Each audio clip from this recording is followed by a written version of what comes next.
महादेव। बोलो बम, बोलो बम। सावन के पावन महीना आ गईल बा, चला जीजाजी बाबा बरगनाथ के लदी।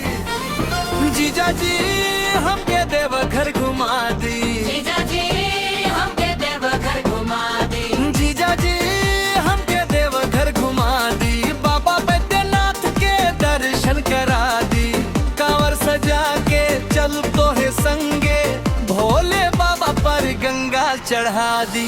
जीजाजी हमके देवघर घुमा दी, मन के सबर मन पूरा करा दी।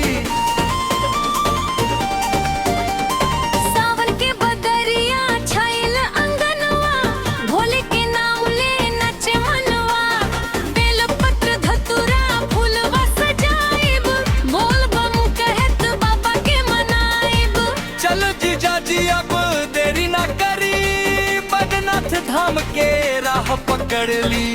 एक बेर दर्शन हो जाव महादेव के, सफल हो जाई जीवन हमारे। जीजाजी हमके देवघर घुमा दी, बाबा बैद्यनाथ के दर्शन करा दी। जीजाजी हमके देवघर घुमा दी, बाबा बैद्यनाथ के दर्शन करा दी। अंतरा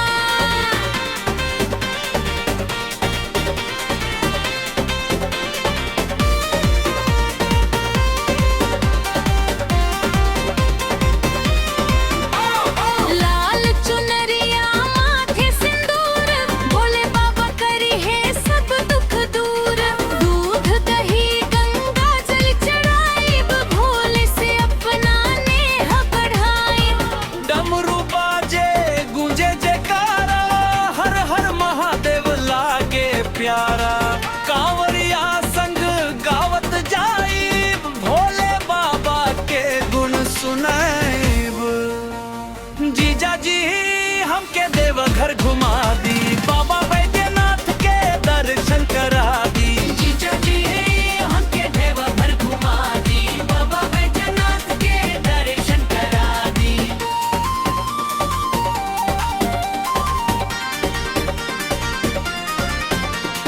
रास्ता भर गूंजे बोल बम के नारा, भोले बिना लागे ना जग सारा।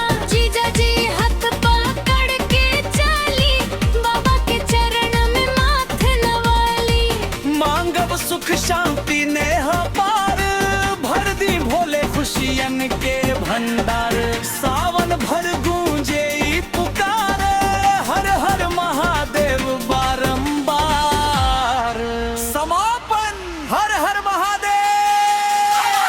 जीजाजी हमके देवघर घुमा दी, बाबा बैद्यनाथ के दर्शन करा दी। भोले बाबा के कृपा सदा बन रहे, सबके जीवन खुशहाल रहे। जीजाजी हमके देवघर घुमा दी, बाबा बैद्यनाथ के दर्शन करा दी। भोले बाबा के कृपा सदा बन रहे, सबके जीवन खुशहाल रहे।